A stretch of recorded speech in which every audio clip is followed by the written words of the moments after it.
Hear that? That's the sound of a patient whose health data is protected from a cyber attack. And that's the sound of a financial system that's digitally secured from bad actors. Right now, there's an invisible war being fought on a digital battlefield that impacts what we do every day. That's why at Peraton, we do the can't be done to help protect the vital systems we rely on. Because if we don't, the alternative is unimaginable. Peraton.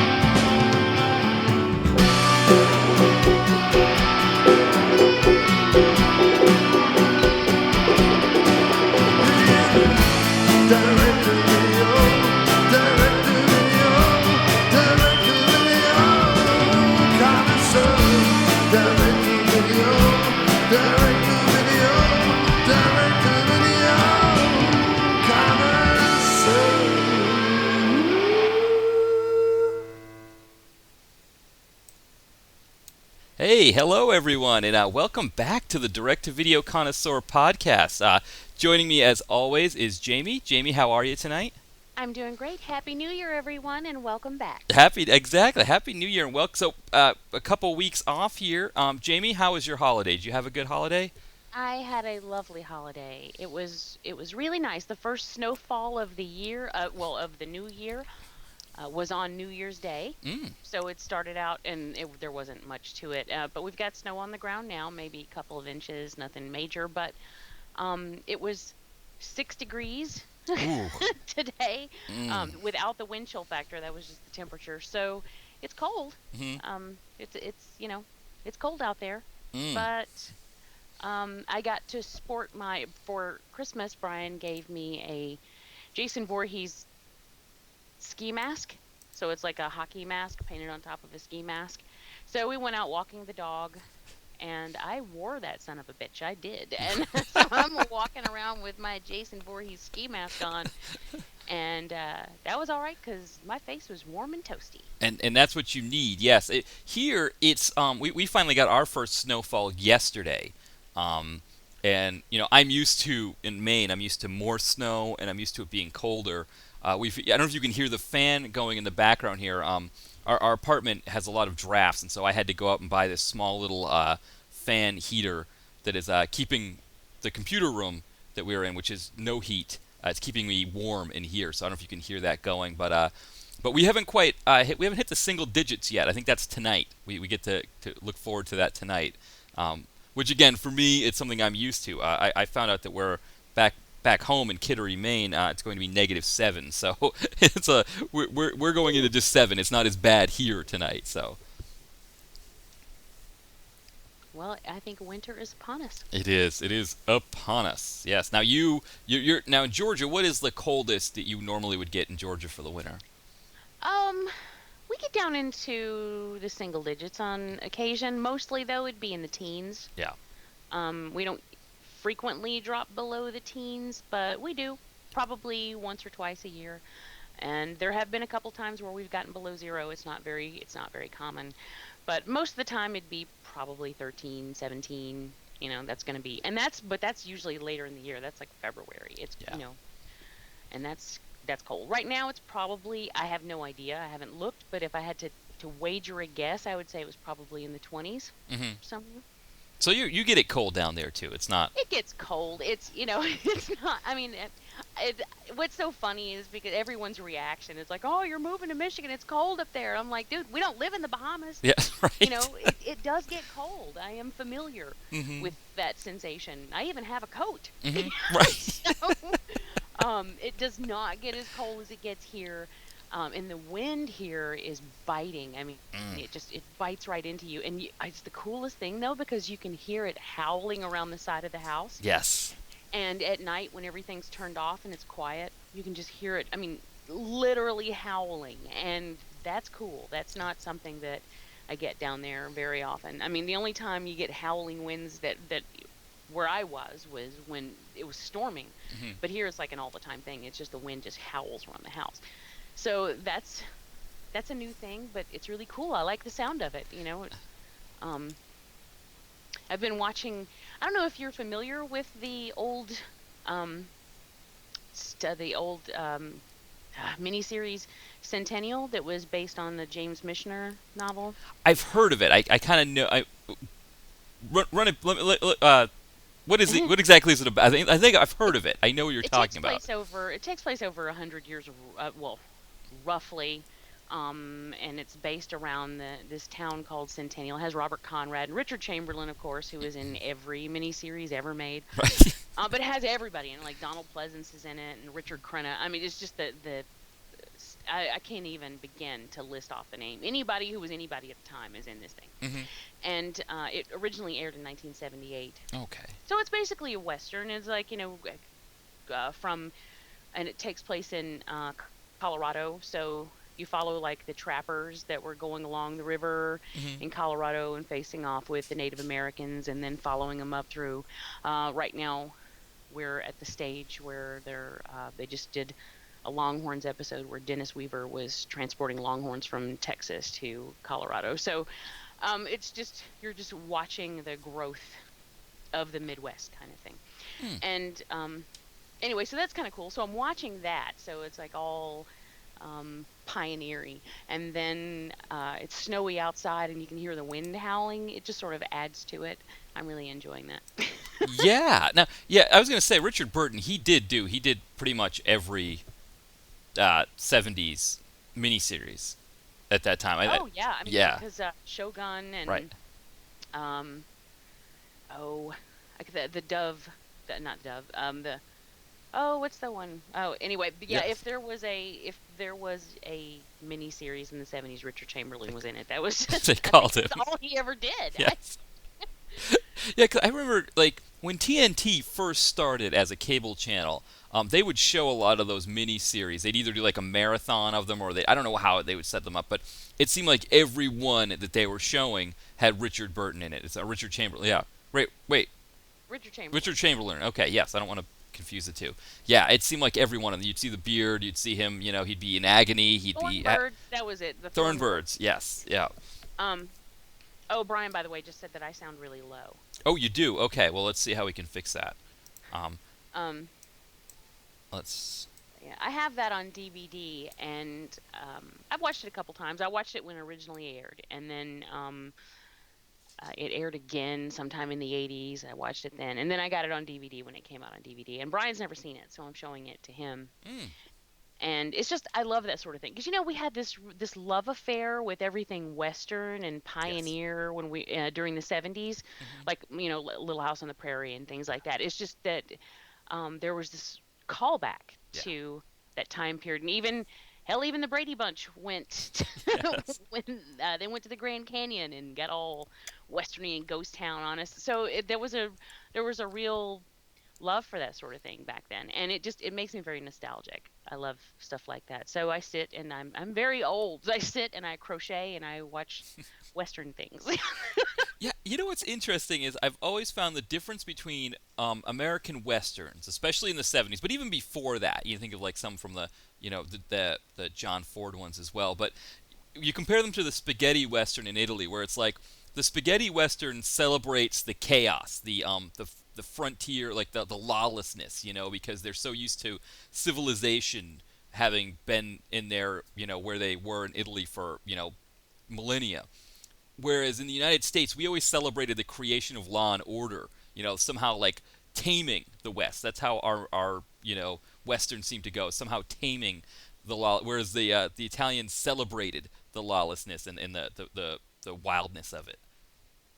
I've never actually thought about it that way before, but that's a pretty solid point. I love westerns too, by Me the too. way. I Yeah. mean, I grew up on them because I grew up with my grandfather, and Hmm. so it was all John Wayne movies Hmm.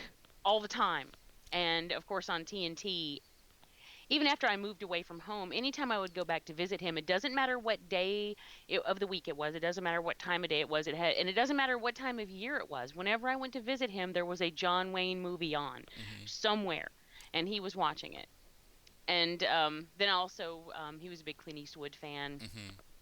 and I love, like, well, my personal favorite is the Magnificent Seven, Oh, and um so yeah, I'm just a huge Western fan, and I've even considered doing a Western podcast before. really?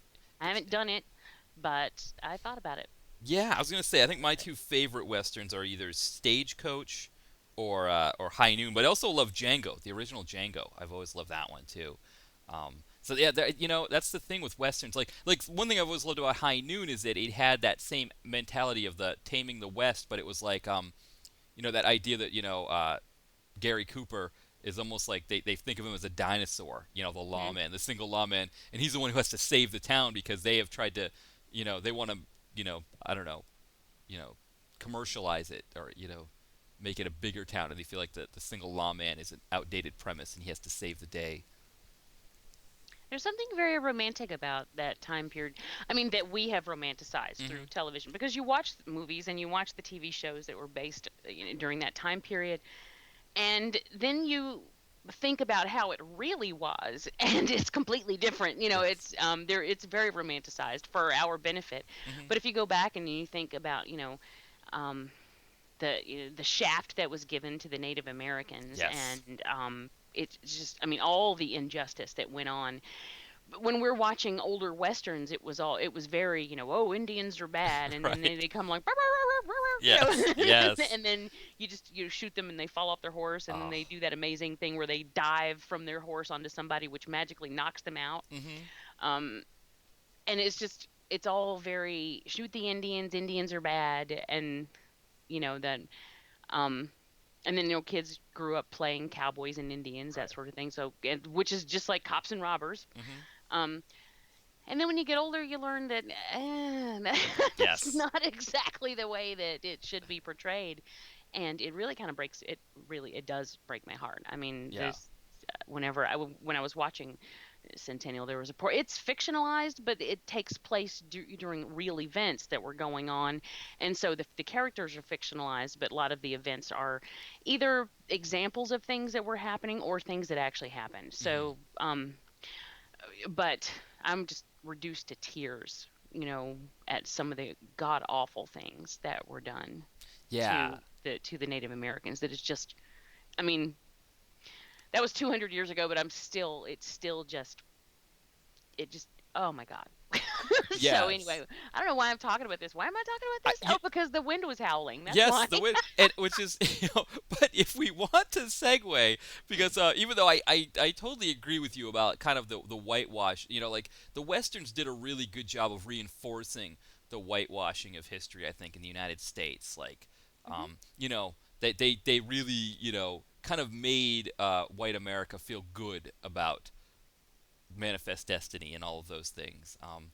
And I think, especially with baby boomers, when you hear baby boomers and World War II generation folks complaining about casinos and things like that, like you get the sense that you can really smell the Western on their breath when they talk about those things. Hmm. Yeah, Yeah, because what they know about Native Americans is gambling and firewater, exactly, exactly. and it's, oh man, that just about kills me thinking about it. I know. Ugh. Mm, um, and what's worse is that it's almost like it's just been forgotten. I mean, nobody yeah. ever really talks about it. They're there, they're in their little spots, the same spots they've been in for all these years, and nobody seems to, unless you live somewhere near it, and are faced with the existence of it, you can pretend like it doesn't even happen, like it Right. doesn't even exist. It just, you know, Hmm. that's just a part of America that nobody ever thinks about or talks about. Yeah. Very sad. Yeah, except sometimes there is a kind of I've noticed that on the computer or on the internet, there's been a series of shirts that say like illegal immigration, and they kind of show when the whites colonized the United States as like kind of the first wave of illegal immigration. Uh-huh. So I kind of like those. I think those work. Now, I I know I'm known for my kind of my really reaching of a segue. You know, I sometimes my segues kind of reach, but I think I've got a good one here because we're about to talk about a movie that was filmed, I believe, in maybe a California ghost town. Of a movie set, at least, the film Mercenaries, which was supposed to take place in Kazakhstan, but was definitely filmed in a California ghost town. So that was our film that we're talking about. It stars Zoe Bell, Cynthia Rothrock, Christiana Loken, who else? Brigitte Nielsen, Nielsen. Vivica A. Fox. Vivica A. Fox, who we just discussed in our last film. And strangely enough, this was an Asylum joint. So we're back to back on Asylum joints without even really knowing that we had done that. I had no idea no. this was an Asylum film. Yeah, Sharknado was an obvious Asylum film. Had no idea that this was an Asylum film.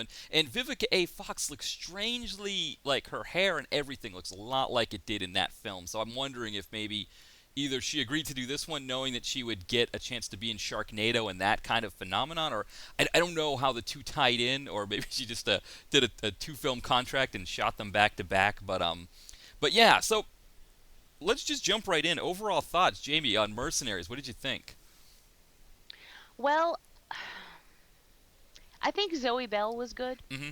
She was tolerable. I actually enjoyed several of her scenes.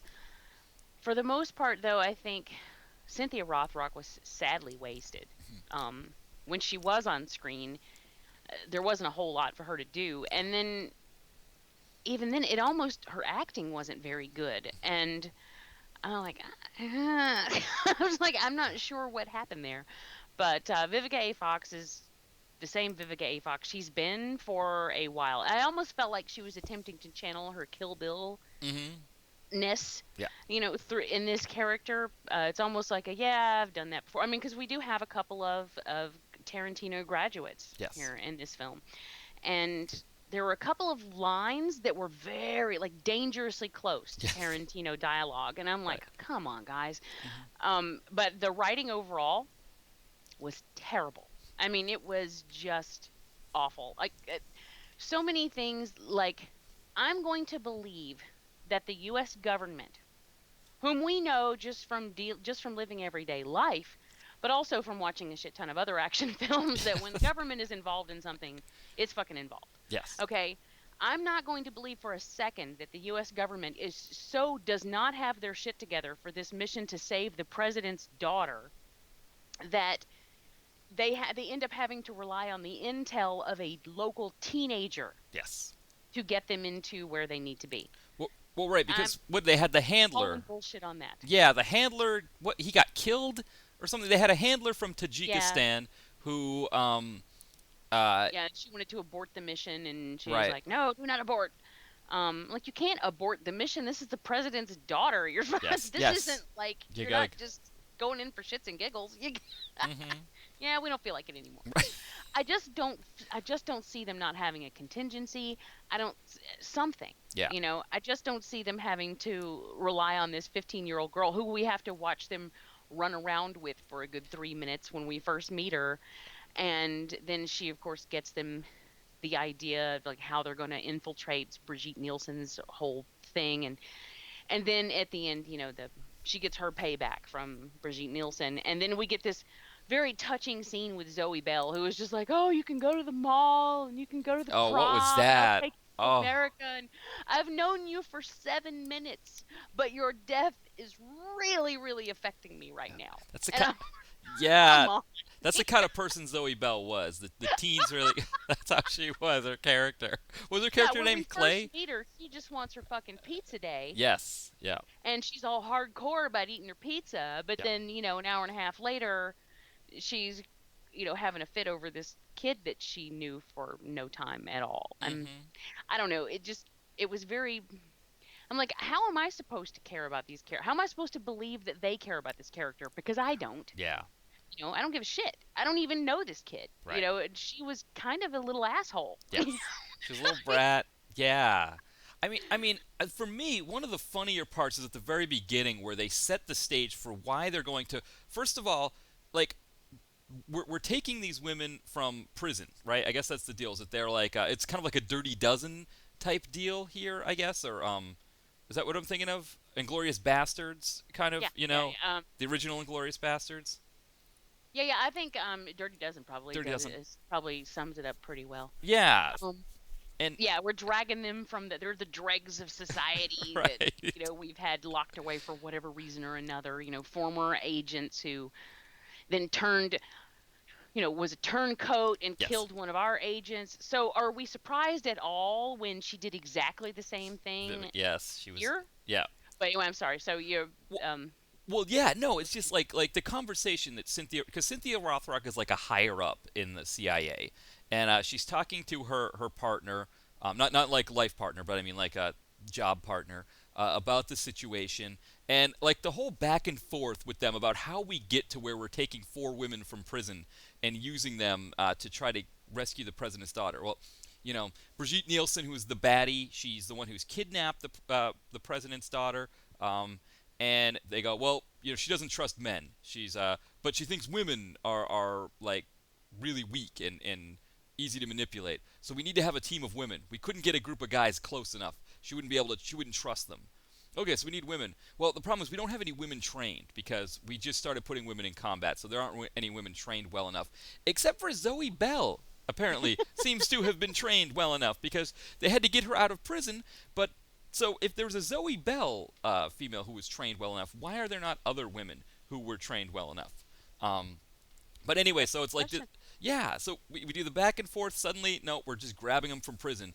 This move never seems to be, I mean, it worked in the Dirty Dozen, I guess, and, the original Inglorious Bastards. But, I've seen it in so many bad films. I saw this Michael Dudikoff film, Soldier Boys, where it was like a juvenile detention kids that they used, and they went to Vietnam to rescue, I believe, also the president's daughter in that film. Oh, president's daughter, that's a dangerous place to be, I guess. Yeah, I think if you're, I think that's why when we think of the first daughters, they're usually, going to the prom. Chelsea went to Stanford, I think, while Clinton was in office. Mm-hmm. Yeah, that was about That seems right. Yeah, I think that was the Or most. getting drunk if you're the Bush girls. The Bush girls partied. They partied. See, you don't need to be going to Kazakhstan slash U.S. California ghost town national monument to.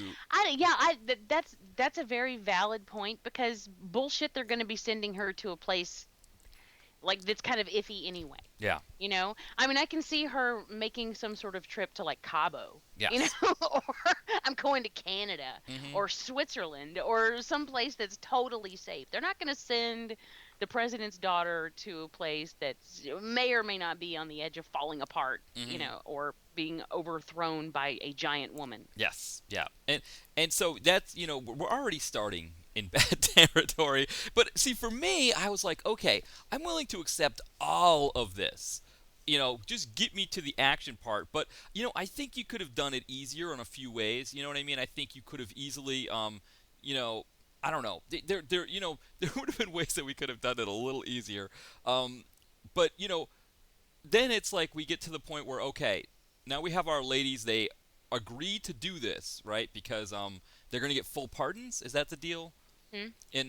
Full pardons plus the opportunity to maybe regain the status that they had before they were sent to prison. Bullshit. Yes. I mean, no, they're not going to do that. They may grant them pardons. We've seen that before. Yeah. As bait in films to get people to do stuff. Sylvester Stallone's done it quite a bit. Yes. But I don't see them then reinstating them as operatives or whatever it was that they happened to be before. Vivica Fox specifically being an operative. You've already betrayed us once. Sure. Why is she even in prison? I mean, isn't that? I mean, do they not still is not? I mean, because that would label her just a flat out traitor. Yeah. So is that not still punishable by death? I don't know. Why is she even in prison? No, because I don't know how that works when you. I guess it is in that case because it's like a different kind of. Because I know treason think can only happen in a war, but I think when you're a CIA operative and like you said you turn like double agent or you sell out, especially if you sell out other agents and get them killed. That's definitely punishable by death. And yeah, like you said, I mean, maybe she was waiting to get the And maybe she was on death row. yeah, but I mean, maybe I'm wrong about this, but would you have been okay if instead of this whole like Dirty Dozen scenario, if Cynthia Rothrock just had to call in this group of female mercenaries who are out there doing their thing? Would you have been okay with that if instead of pulling them out of prison, did we need them to be pulled out of prison? No, we could have had. They could have been the F team. Yeah. Or whatever, like the female version of the A team. They could have been out there doing their thing. I would have had no, a pre-existing Expendables kind Yeah. of thing. I would have had no issue with that whatsoever. We didn't require that. I guess they wanted to show each of their badass backgrounds or whatever. Like, oh, these are hardcore women. But I don't buy it. And why I couldn't mean, we do Zoe that? Bell I might buy Yes. because Yeah, she's kind of badass. I would buy Yes. her. But the other ones, I'm like, no. I mean, by the time we get to the movie, I can't even remember her name, but the Asian girl, she's like, there is an Oh, Asian woman on the something. behind the wheel. Yeah, it was something like Bill. I had it written down here. Now I don't have it anymore. Um, and she's like, her the most badass thing she does is go, see you next Tuesday, bitch. Like, oh well, you're hardcore. Yeah. You are so. I'm scared of you, demolition expert. Now, did you Uh, did you watch it with the It's what we call subtitles? the Force 5. Right, exactly. Did you watch it with the subtitles? Because No, I didn't. they spelled SEE. See you next Tuesday. So it was Uh, so yes. So let's see. Her name is they didn't get the joke. Nicole Bilderbeck. That's Yes, they didn't know exactly that the subtitles. The subtitle people didn't get the joke. They That's didn't. sad. They didn't get it. I should have watched it with the subtitles because when there was one scene where Brigitte Nielsen was saying that the horror was going to be as docile or as a poodle or whatever, and I was like, what the hell did she say? Mhm. Was that English? Because I didn't understand the word. And then Brian's like, I think she said a poodle. And I'm like, a poodle? That doesn't even make any sense. Well, then later on, the girl actually repeats it, and she did say poodle, She and did I say was like, poodle. shit. I Yes. should have watched it with the subtitles. Yeah. Yeah, I turned them on midway through. Because again, I was watching with this fan going here, which is I was kind of like, okay, I need to switch it up a little bit, and yeah, so I went with that. But yeah, like there were some definite missteps that this film made, and we were talking about them. First off, the ghost town thing, I'm not kidding about. This was filmed. I don't know if it was a California one. I probably should check that out on IMDb. But did you notice it was like an old ghost town where they film things like this. And Oh, I did notice that. And well, you did point out that there were California plates in the beginning during the kidnapping scene. during the kid, they put on the screen that it's in It was probably Kazakhstan. just a block over from where they filmed the rest of it. So, Yes. I imagine it probably was in California. Yeah, and did you notice there was a phone booth, a Bell phone booth? No, fuck me. That's what I get for not staring intently at the screen, I guess, all the time Yeah, in the movie. I yeah. that's my bad. There was I noticed a Bell phone booth. What else did I had a few things. Let me check out the filming locations as we do this. Well, I Oh, noticed California, yes. Lost that Creek Film apparently Ranch. the asylum couldn't even foot the bill for a real sofa. Yes, you caught that. I didn't catch Because that. that was a fake ass sofa. It wasn't. I'm like, how do you have a fake sofa? I mean, you could get one of those from the Salvation Army. You Hmm. could get one of those driving down the street. Just hope somebody puts one out on the curb. It doesn't have to cost money, Hmm. and then throw some fabric over if you wanted it to look nice. But that's just totally fake. And then the table next to it was just as fake. I'm like, come on, guys. Hmm. I know you're the asylum, and I know you spent all the money that you had on these mid-grade names and on the really crappy explosions at the end. But that wasn't the only thing. The IUDs or IUD, IPGs, what the hell ICBMs? IPMs, I saw something. IP, Yes, whatever the acronym was. those the bombs. Those were like cardboard tubes that were dressed up. Brian caught that one. Hmm. And then at the end, we've got them doing that great Jeep chase with where the guys in the back behind have a rocket launcher, Yes. and you've got Chicky spending 20 minutes trying to aim to shoot this guy, Yeah. and the guy with the rocket launcher is just sort of standing there. I'm like, what are you doing? Why is Yeah. it taking you so long to aim a rocket launcher? Yeah. You don't even have to hit them directly. You just have to get somewhere in the vicinity, Yeah. and they're fucked. But why is he taking so long? Shoot the damn thing. I Yeah. mean, it was really unbelievable that he would have he be standing behind this huge weapon as they're driving behind him, and their goal was to stop these women. Yet he's taking forever to do it. It was completely just beyond the realm of believability. And there were a lot of scenes like that where it was just clear that Yeah. um Well, what about Brigitte Nielsen getting herself into the plane, and suddenly she does not know how to shoot. She cannot shoot a gun oh, straight and aim and point at some people that are probably about 10 where feet away from she's her. looking like she's having an epileptic seizure while she's shooting because Yes. blah blah blah blah, and she's like da, da, da, da, da, I, da. None of these women could shoot. I mean, you couldn't. And some of them, there's no excuse. They have been in action films before. mm-hmm. They should know how to hold a weapon. Yeah. They should know how to pretend to shoot one. And it was just ridiculous because I'm like, these bitches aren't hitting anybody. Yeah. Not if they're seen the way they are. Ugh. And Vivica Fox, who was supposed to be this like big, she had the two pistols. That was like her big deal. Yes, the Glocks. And it looked like she was trying to throw them at them. I mean, she was just like, "Achoo, achoo," and like, what are you doing? I'm not going to buy this for a second. Take half an hour and just teach them the rudimentary skills of how to hold a weapon and how to pretend to fire one. I mean, it really doesn't. It looked like a bunch of 8-year-olds running around playing cops and robbers. Mm-hmm. I mean, the firefight scenes were ridiculously bad. Yeah. It was really bad. And then there was a scene where Zoe Bell falls off a building. Yes. And then she falls down onto the top of this panel truck, and she's laying on the top. And then Brigitte Nielsen comes over to the edge to shoot her, but she's shooting up. I don't know what she's shooting at because she was shooting like straight ahead, and Zoe Bell's down there. I'm like, what are you doing? And then she comes back and she's like, I shot the bitch. I'm like, how? Was there like a ricochet effect going on?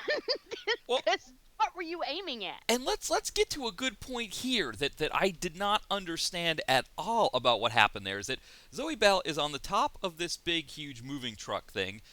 She's been shot. We don't know fatally or not. Now, here, this is your compound, right? You were Brigitte Nielsen, Ulrika. You've got your right-hand man, who was played by Tim Abel. Was a great actor that I've reviewed a few of his films on the DTVC before. But anyway, you've got your whole crew there. You could not... What? I said he was also wasted, though. I know, which was too bad, because he can really play a good baddie. I've seen him play one with Mark... It was actually a Mark DeCascos film, of all people. He was, like... excellent as that baddie. So yeah, it would have been nice to see more of him doing his baddie thing. But you're Ulrika. You've got all these henchmen. You couldn't send one down there to stop the truck from driving away, right? Say, hold up, we've got a body on the top there. We want to take this body down. 2, check to make sure she's still alive or not, right? Yeah, she didn't seem very concerned about that. No. So the truck drives off. Zoe rolls off the edge of it.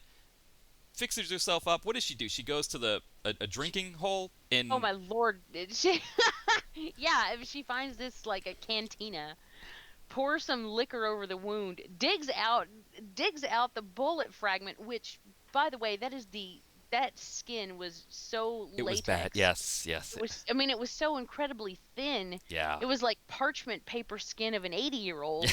Yeah, like, what are you? That is so like that's not latex at all. No. So that looked really bad. I'm like, we did not require. If you can't get it to look good, then don't give us a close up because that was terrible. Mm-hmm. So she digs out the bullet. Then she goes because I mean, you frequently go to bars and see old women sitting around sewing in the middle of the afternoon, don't you? I mean, that happens. Yep. All the time. Yep. So yeah, she picks up this needle and thread from the old lady sitting in the bar Sewing. and then proceeds to patch herself up, I guess. That was a bizarre, unnecessary scene. I don't know. See, I don't know what they were thinking. There were a lot of things in this film, writing-wise, that I just don't know what they were thinking. And a lot of these, I cannot rest on the heads of the actors. I can't blame them for doing the best with what they had, but doing the best that they could with what they were given. And sometimes there's only so much you can do. But But yeah, the writing was just abysmal. I don't think they really even cared, which is a shame Hmm. because the concept of this female expendables group is a really great idea, and it's I one that they're agree. working on, a for real one. Like Hollywood is working on one, has been for a while. Um, and that's a great idea. I would love to see that if it's well made. Yeah. But I feel that this one suffers quite a bit.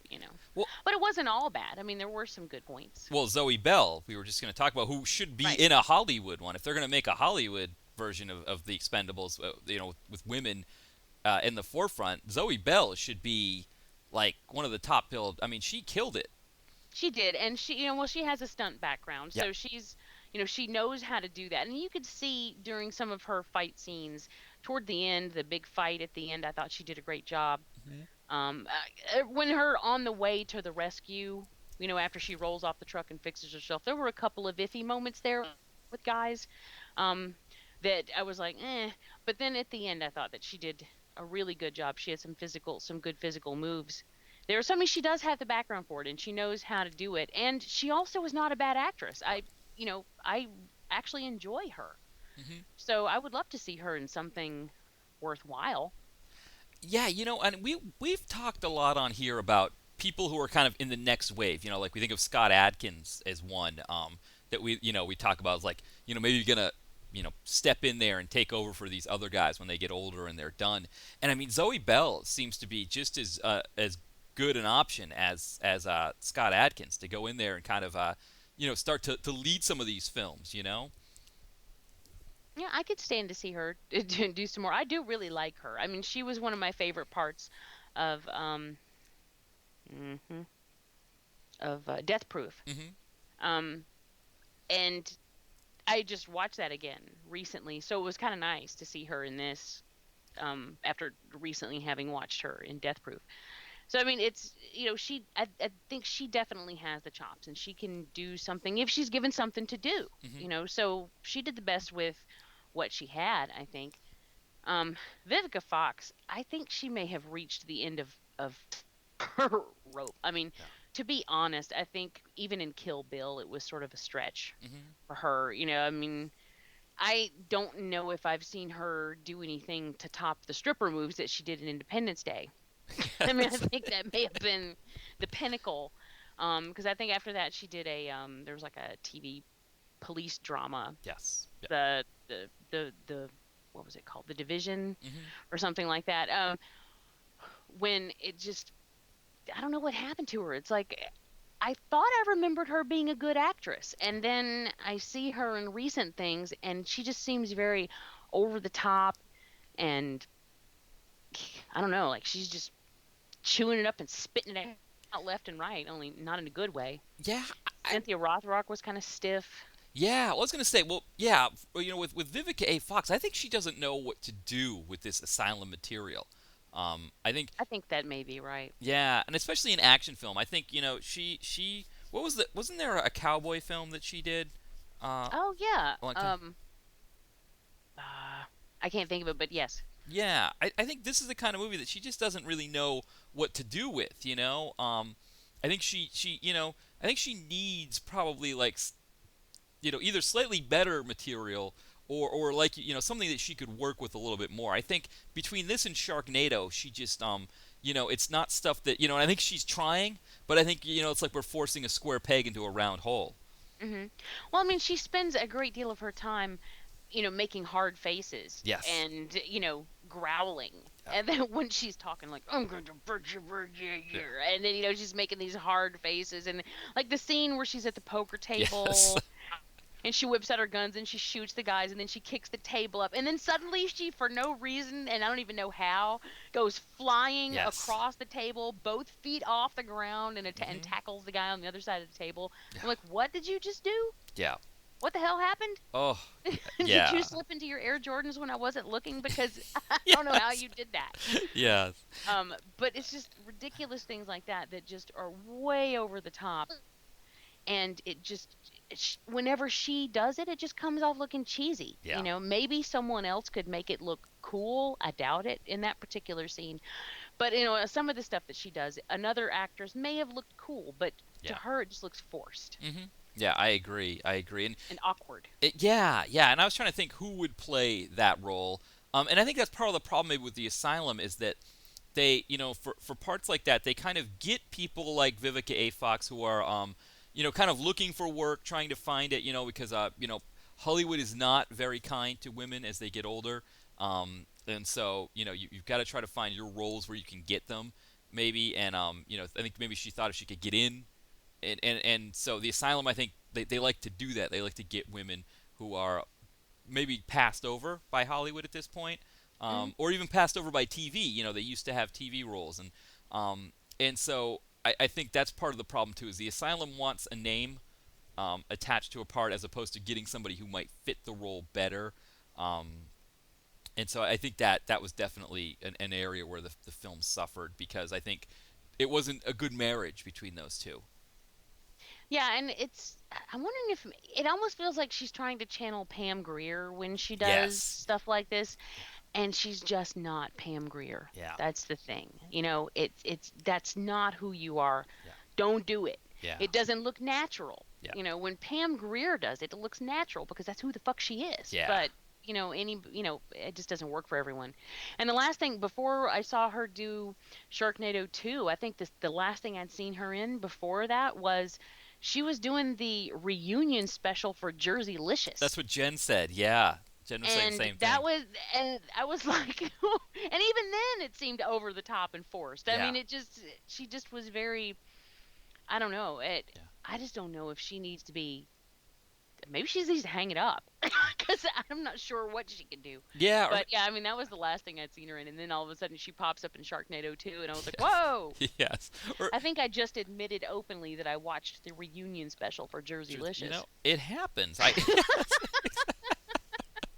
Well, you mentioned Cynthia Rothrock, and I mean she is, a direct-to-video connoisseur. She's a Hall of Famer.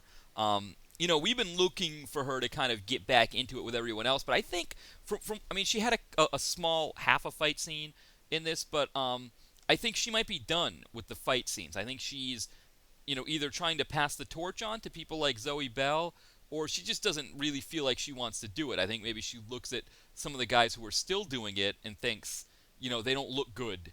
You know what? If Helen Mirren can pick up an AK-47 and look sexy as hell and badass doing it, then so can Cynthia. Mm-hmm. I mean, I really don't. It's like, okay, if you'd told me several years ago that Helen Mirren was going to be in an action film, Right. I would have been like, what? But then I saw Red, Mm-hmm.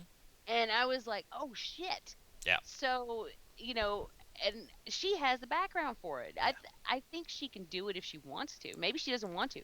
Maybe it's physically demanding. Yeah. Maybe it's, I don't know, maybe her heart's just not in it anymore.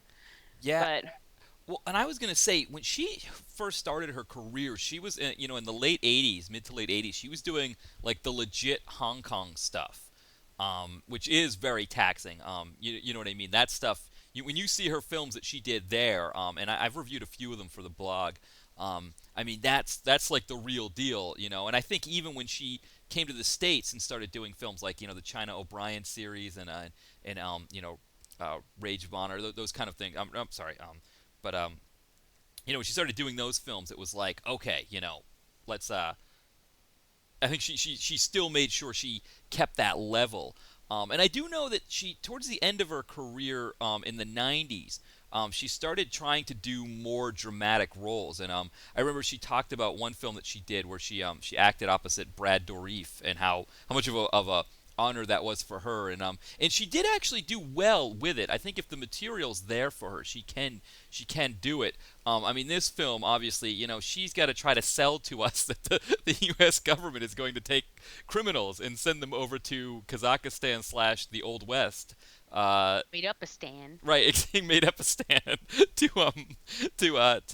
rescue the vice president. So I think when the material is right for her, but I think that might be one of the things. Is I think she is, unlike the other ones who are still doing Dolph, I think, is doing them, and it's possible too that because I don't think she's. I don't want to talk about her marital status. I don't know what what her story is. But I think some of these guys, they've gotten divorces recently, and they're doing films to pay alimony or pay child support with the ex, and then pay for the new girlfriend. So they're just kicking them out, pumping out as many as they can. Whereas I think maybe for her it's a little different. Maybe she just wants to get back into acting, and she's trying to maybe, I don't know, maybe she's done with doing the action parts.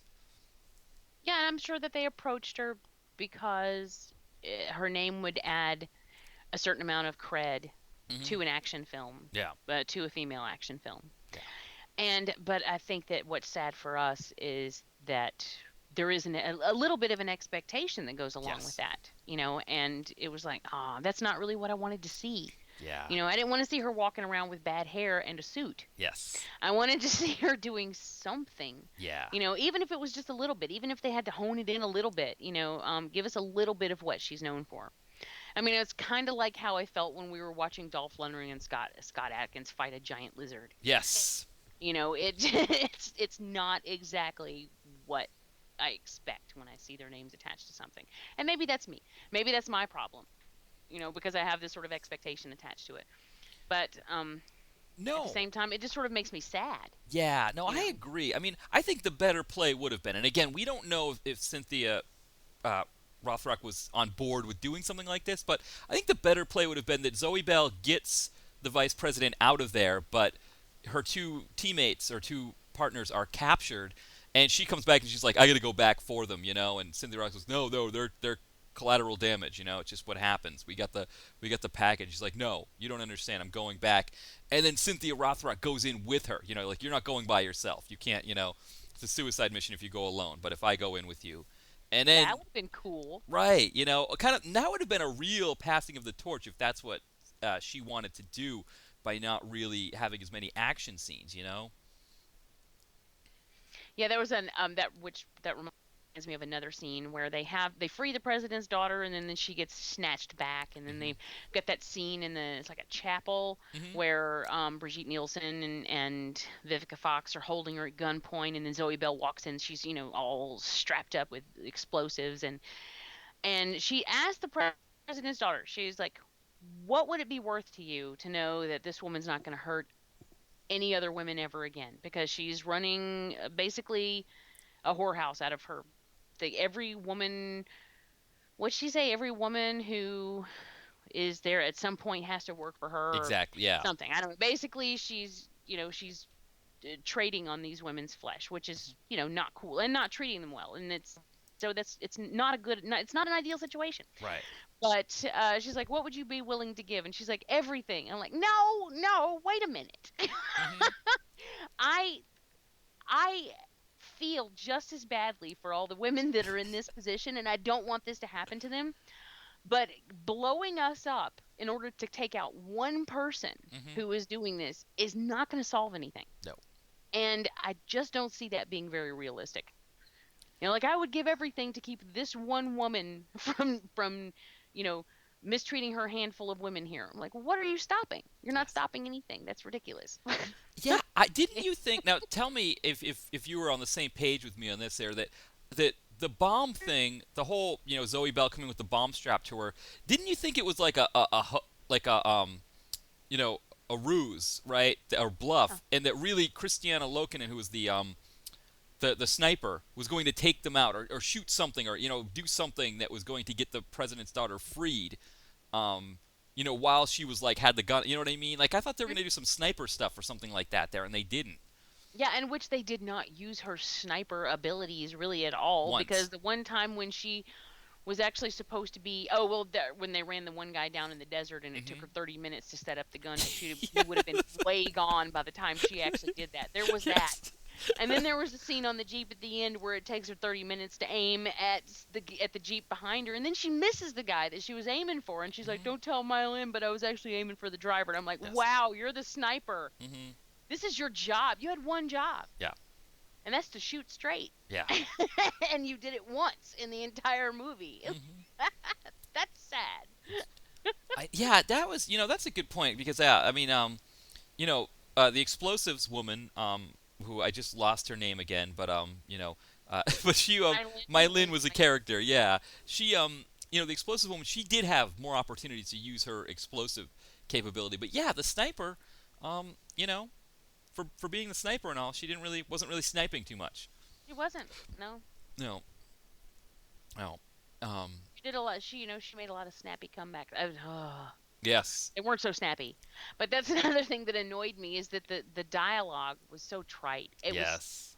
Was so bottom of the barrel. And it's like, who did you hire to write this movie? Mm-hmm. Did you hire anyone to write this movie? Or did you just hand it to your 17-year-old cousin and be like, what do you think it would be cool to hear these women say? Yes. Because it just, a lot of the stuff was either recycled, slightly restructured from much better films, Mm-hmm. or original but bad. Mm-hmm. So, which sort of counts against the originality. I mean, we even had the scene straight from Indiana Jones where Zoe Bell, like the guy comes up and he's like, ah, da, da, da, da, da, da, with the gun, and she's like, oh, for fuck's sake, and then shoots him. I'm like, thanks, Indiana Jones, for giving us that scene. Yes. Oh, I and know. other movies have done it since then too. Yeah. This is not the first movie ever to rip that off. I know that. But still. Yeah. Yeah. I mean, Brian even called it as soon as the guy came around the corner. Brian was like, "Shoot," and it's just like, if you can do that, and I know what we do. We watch a lot of movies. Mm-hmm. I understand that. We watch a lot of movies and then we talk about them. So people like us are going to pick up on stuff like that more so than people who just casually watch films. Mm-hmm. But these days, you have to be aware of that when you're making a film. Mm-hmm. Because we're everywhere. There are thousands of us out there. Yes. Podcasters and YouTube reviewers and written reviewers. And I mean, we're all over the place. We're like cockroaches. Yeah. And you have to be aware of that when you're making a film, that if you attempt to snag something from another film, somebody's going to catch it. Yes. So you need to do your damnedest to try to be original, or somebody's going to call you on it. Yeah. And I mean, when you think about like some of the really bad things that happen in this movie, whether it was when that girl Lexi, when Zoe Bell finds her body and it turns out she was still alive, and they do the whole "I'll take you to the mall" scene. It's like if Go to the prom. yeah, well, if they're take you to the prom, exactly. I mean, if they're doing these things to maybe mock old action standbys, I don't think this is the film that you want to do this in. This is like your, yes, I guess Hollywood is doing a female-centric Expendables, but this is kind of the one that's happened, that's breaking through here. That Hollywood. Yeah, because that Hollywood one, I don't even know where it's sitting right now. I mean, Right. I don't know what's going to happen with that, or if anything's going to happen with that. So this is their shot. Yeah. Yeah, this is not the place to be making fun of action movie conventions. This is a place to say, women can do it just as well as men, and we need to show that. Oh, one line that was borderline offensive to me, Mm-hmm. and I was just like, come the fuck on. Yeah. Was when she said, what are we going to do now? And she's Yes. like, we're going to go PMS from hell all over this place. Yes. I'm like, okay, first of all, that is a really shitty line. Yes. That is just bad writing. Mm-hmm. Second of all, if you're trying to make a film about women who can kick ass, about women who are strong, about women who can take care of themselves, all of this stuff that they're supposed to be attempting to do here, then why don't fall back on the whole PMS bullshit? Yes. Get away from that. Mm-hmm. And then if you're going to have to make a reference to that, because if you're just not original enough to do anything else, then make it good. Yes.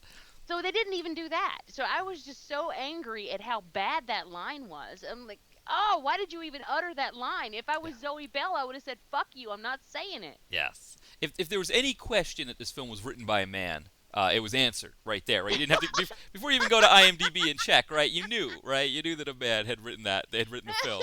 Yes, I mean. We're gonna go PMS from hell all over there. What? Yes. Oh my God. Did Jen watch this with you? No, she didn't. No, I didn't think she would. Bless her heart. Yeah, I didn't think this would be one that she would have dug. So I took care of it this morning when I got up. Just kind of. See, I don't give Brian that out. No, Brian's got to do it, huh? Brian's got to. Brian. He sacrifices with me, which I love him dearly for. But yeah, I would have been interested to have heard her take on this, just out of curiosity. But yeah, it's bad. I mean, good thing for her. Good for her dodging that bullet, though. Yes. Yeah, she seems to dodge a fair amount of them, which is good, you know. But I mean, you know, like the one thing I loved about this was that they talk about the whole reason why we have women on the team is that Ulrika, Brigitte Nielsen, our Scandinavian Soviet, doesn't trust men. Yet her first guy, her you know, second in command is Tim Abel, who again I love. I think he actually, I believe he actually has liked the page, the Facebook page, Oh, cool. because he really dug the review that I did of his film with Mark Dacascos, where he was a really great a villain. But you know, so I don't know if maybe they originally planned to have a woman play that role, and then they had him step in and do it. And I think there are aspects of it that you needed to have him as a guy play that part. You know, there are parts of, you know, especially dealing with you know, white slavery and all of that. You needed to have a guy in his role. But it just didn't make sense that if we needed 4 women that we had to pull from prison because Ulrika doesn't trust men, yet she trusts one man as like her, you know, As her second in command. yes, you know, I mean, it just Actually, she's got all kinds of men on her team. exactly. They're all guys. The whole crew All is guys. guys. Yes, you know, it was. And and she trusted the women a little bit. I mean, you've got this group of women who have stolen your bombs and Yes. then come to sell them back to you or whatever. I don't know. Yes. And I mean, it was just a shitty plan. Mhm. But you know, and then so suddenly you're bringing her into your private quarters and drinking and telling her about your father and what? Yes. Don't you have more important things to be doing right now? Is what I was thinking. Yeah. I'm like, you're trying to overthrow a government.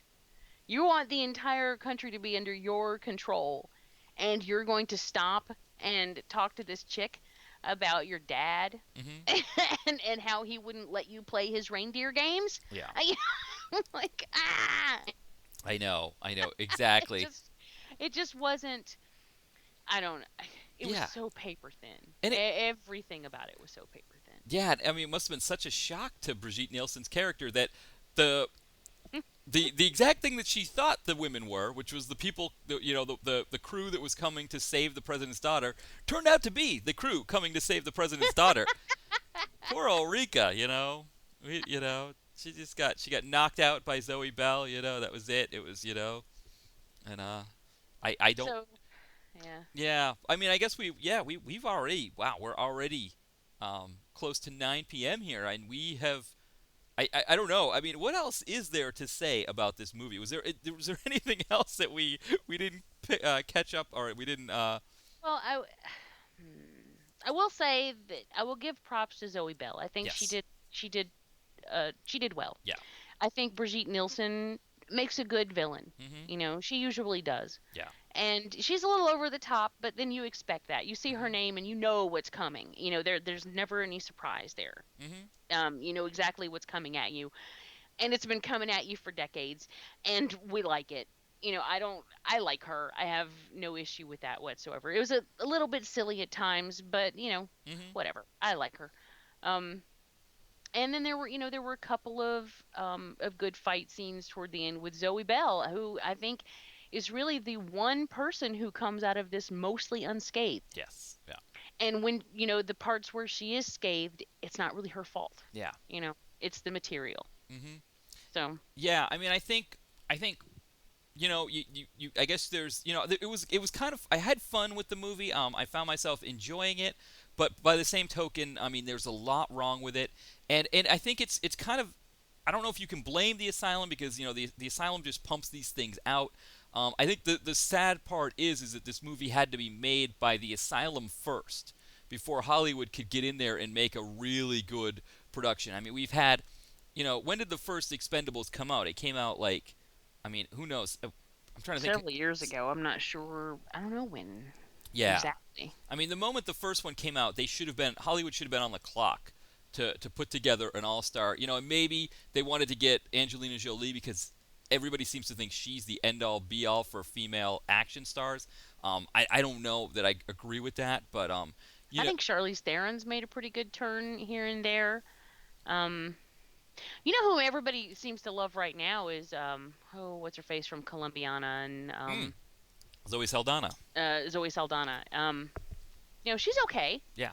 You know, But I would love to see some Pam Grier action, Yes. some Helen Mirren, who showed. I mean, she's not like action star, but we saw what she could do, Yeah. and I liked it. So I would love to see more of that. Maybe bring Cynthia Rothrock in and to do something good, Yeah. that would highlight what she's known for. If she doesn't want to do a lot of martial arts, she doesn't want to get too heavy on it. I mean, it. She could carry some weapons. Carry some. I don't remember her characters in the movies ever really having a lot of weapons. Occasionally she'd have a gun. When she played a police officer, but yeah, she didn't use a lot of guns. But overall, I think the movie could have been made, and I think it's almost like shame on us and shame on Hollywood maybe more than us, but because we wanted the film, but that we had to settle for the Asylum version of the female Expendables, that it couldn't have been made in Hollywood first. Yeah, and they just don't seem to really care that much. I No. mean, every time we get an Asylum film, there is one thing, like one underlying rule running underneath it the whole time. It's that we really don't give a shit. No. I just don't feel like they care. Yeah, yeah. It's like we need to get this thing out as quickly as possible. I mean, I will say, from the being that we had all female stars, they were all very attractive. I think I mentioned this earlier. They laid off the leather. They didn't overdo leather pants or anything like that. There was one changing scene, but there was no nudity amongst them. So they Hmm. didn't use them necessarily as sex objects in that sense. It wasn't like a TNA female Expendables. So Which these, is good. yeah, I guess they showed some restraint at the Asylum. Yeah, that's a good point. Good Yeah, for them. but overall, I think it was, I guess it's what you would think you'd get from the Asylum doing the female Expendables. It's just there's no Hollywood female Expendables that they've ripped off to make this movie, which is what's too bad. Yeah. Shame on Hollywood for letting the fucking Asylum beat you to the punch. Exactly, the Asylum outdid you this time, Hollywood. So what should we say for this? Should we say a pass? Part of me thinks maybe because it's a Netflix film and it's only about 90 minutes. But on the other hand, I think there's other things on Instant that might grab your attention as well. Yeah, I mean, I personally did not enjoy this film. I know you enjoyed it a little more than I did. Hmm. If you're a Zoe Bell fan, go for it. Hmm. Because it's really the highlight here. Um, but otherwise, I really can't recommend it Yeah. because I just was slogging through it for the most part. I Yeah. mean, it's just very predictable and very, I don't know, Yeah, it's too very by bad. the numbers. No, it's too bad. I really wanted to give this one like a full out like yes, go for it because I really going into it, I went into it with High hopes. high hopes. Yeah, high apple pie in the sky hopes. I think, and yeah, it just didn't happen. Oh, Oh, well, maybe next time. exactly. We'll see what we get for next week. So, since we've been away for 2 weeks, Jamie, what have you got going on as far as other projects? I am not doing a damn thing these days. It's so weird. Since I moved, my recording schedule has just opened up wide. Hmm. I'm uh, supposed to be doing Devour next Wednesday after we do our show. Hmm. So I've got a whole another week before I do another Devour. It's been several weeks since Mm, I've done one of those. Evil episodes at the end of this week, so it should come out sometime next week. okay.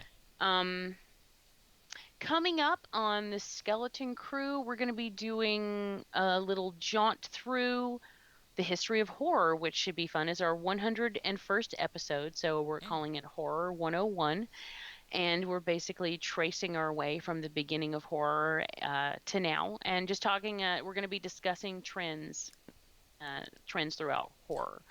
So things like, the more recent ones like found footage and right. torture porn, things like that, all the way back to the big bug movies of the 50s and then way back to the silent era.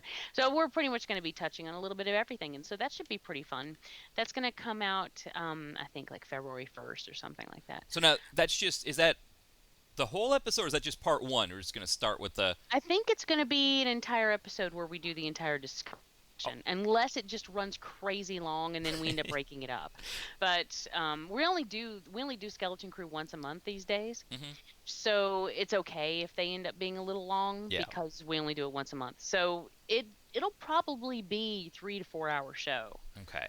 I would imagine, but I don't know. We'll have to see what happens when we get there because, you know how it is when you get in like, oh, we're gonna whip this out in no time. We just have this many things to talk about, and then you get into it and you start talking, and then before you know it, time has passed, and then so we may end up spreading it over 2 episodes. I'm not sure, but we'll see how it goes. Yeah, I was gonna say that's a very prodigious history to go from. It is, and I was like, when I was in charge of doing the outline for that show, and I'm like, when I was doing it, I'm like, God damn, I could write a book. Yes. Based on this outline, yet all I'm attempting to do is put together one podcast episode. Yeah. So it's going to be chock full. That's for certain. It's going to be loaded from end to end, and I guess we'll just see how it goes. Now, all of these can be found at Horophilia or no? Devour is at the oh my goodness, the League of that's what it used to be called. Oh, League of yes. What the hell is it? Legion Podcast. Legion Podcast. Okay. LegionPodcast.com. God, it's been so long. I don't even know what I'm doing anymore. But the other ones, yes, can be found at Horophilia. Okay, excellent. Now, Skeleton Crew, that was the one that we did with Alex. That's correct. Yes, from the House on Haunted Hill episode. So now I thought you had decided you were going to stop at 100, but you're going to keep moving on. We had, and we were going to, but honestly, demand was really high, and people were really upset that we were stopping, and I was kind of upset too because I love doing the show. Yeah. So what we decided to do was to pare it back to only once a month, and so that way the problem was that Alex was just being bogged down with production. Yeah. Because he would spend hours and hours on production for the show, and it just and he does a fantastic job. I mean, he's a really good producer, so he would put all of this effort into it, and it was just killing him. It was just too much to do weekly. So we decided to just knock it back to once a month, and maybe that way he could spread out the work, and it wouldn't be so taxing on him. Not bad. Now, how about the Insomniacs playlist? I know you did one before Christmas. I did a Christmas episode, and that was a whole lot of fun. And then I intended to do one the week after that, and I intended to do one last night, and I just keep sneaking up on me. My goal is still around. So my goal is to get back to doing it regularly. I just have not been very good at that lately. I don't know. I think since the other podcasting schedules have just been so erratic, it's hard for me to get back into the swing. Yeah. And then we're back on now. Yes. But for the several weeks that we were away, then I was just all willy-nilly all over the place. I had no idea what I was doing. Right. Yeah. So, yeah, I know what you mean. Now, for me, I have actually got good news on the blogging front to report. I posted my first written post in months, the Killing Season, or just Killing Season, that we reviewed. So it is now up, and I'm hoping to do every Monday. I'm thinking next week, this coming Monday, I'm going to do Sharknado 2, just kind of bump that one up in the list. But hopefully we'll get back to doing every week. We'll see what happens with that. But at least finally, I can report that we have another written blog post up there. So good. I want to check that out. Excellent. Yeah, it was. Did you talk about the accent? I did bring up the accent. Yes, I did. Yes. Oh man. Well, Jamie, it was. I think we're just about out of time here. It was great to be back with you again in the new year here after a brief hiatus, and I can't wait till we check out whatever we've got going on next week. Yeah, me too. I'm glad to get back into it, and it's good to talk to you. Happy New Year. Happy New Year. Excellent. Goodbye, everyone. Bye.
Hear that?